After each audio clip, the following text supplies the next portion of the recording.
Hi guys, this is Victoria Henrietta. Thank you very much for joining me for another episode of Woman Crush Wednesday. Now, in light of Black History Month, today's Woman Crush Wednesday is a very, very special one.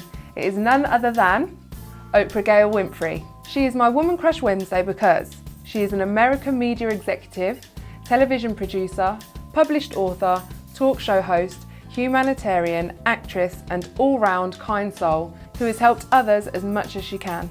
Personally, I think that is a lesson we can all learn from.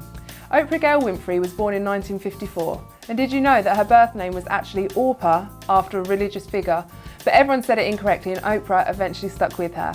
She is best known for her talk show, The Oprah Winfrey Show, which I remember watching as a child.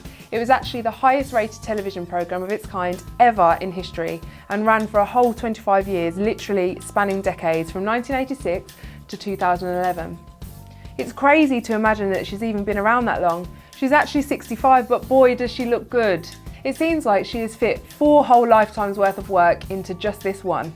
We see Oprah as a kind and caring woman who helps others and looks fabulous whilst doing it. She is thought of as a media mogul and was the richest African American of the 20th century and North America's very first black multi-billionaire.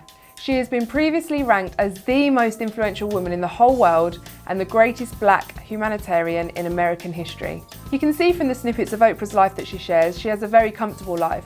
However, one of the things I find so compelling about her is that she has overcome much adversity and worked her behind off to get where she is today. Winfrey was born into a very poor family in rural Mississippi. Her mother was a teenager and raised Oprah as a single mother. Oprah grew up in inner city Milwaukee and despite doing well at school felt the pressure of living in poverty. The only other black kids at her school were the children of servants to other families in the area. Quite a turbulent time followed with lots of arguing with her mother, lying and hanging out with older boys. I mean, it's crazy to think that Oprah was that girl, that normal girl struggling to find herself and make her way in the world, but she did.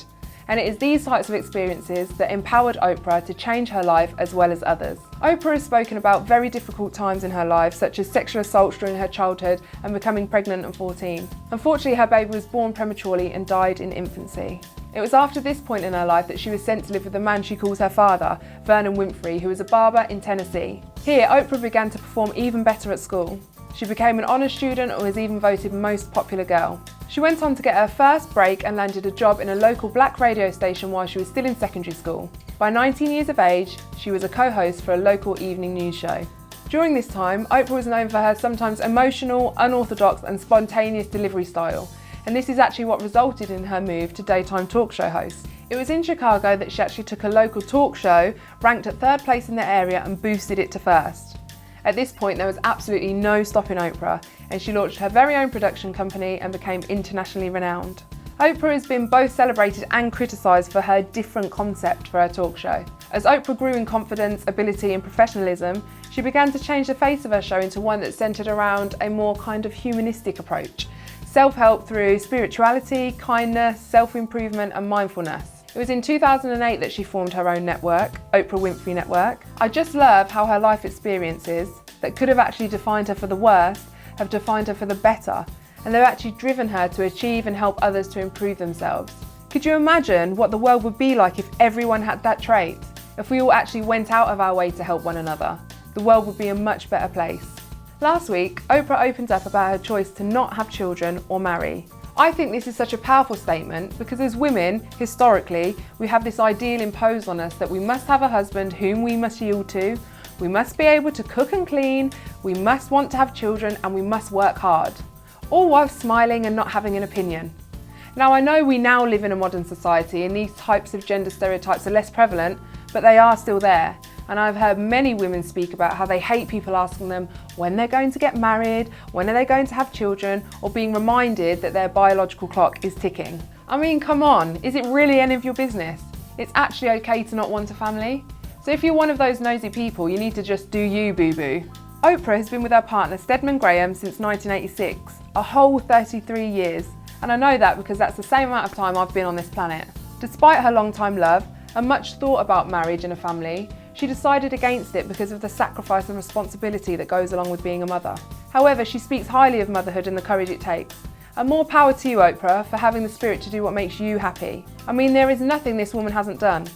She's interviewed the most amazing stars such as 50 Cent, Elon Musk, Tom Cruise, Whitney Houston and even Michael Jackson. The list literally goes on and on and on. She has graced our TV screens for so many years, but has also graced the silver screen in amazing films such as The Colour Purple and The Butler. Did you know she was even the voice of Gussie the Goose in Charlotte's Web and Tiana's mother in the legendary Disney film The Princess and the Frog? Listen out for her next time you see one. On last week's show, I spoke about Michelle Obama, and Oprah actually helped her husband Barack to pip the extraordinarily close 2008 presidential race by delivering about 1 million votes to him. In 2013, Winfrey was awarded the Presidential Medal of Freedom by President Obama, as well as honorary doctorate degrees from Duke and Harvard. Oprah had many difficult times in her life and didn't let it stop her. If anything, the difficulties she faced made her more compassionate, assertive and successful. She is very much a people's person, yet she has a hunger which has compelled her to achieve. She will leave her mark on this earth as someone who touched the lives of many in a multitude of ways. She is solidified as one of the world's finest humanists and entertainment media moguls. Thank you, Oprah, for all that you have done, for all those that you have inspired, and for all those you have empowered. That was this week's Woman Crush Wednesday. I hope you enjoyed hearing all about Oprah Winfrey and her life. Thank you all for watching, and remember, please do like, share and subscribe, guys. Peace out.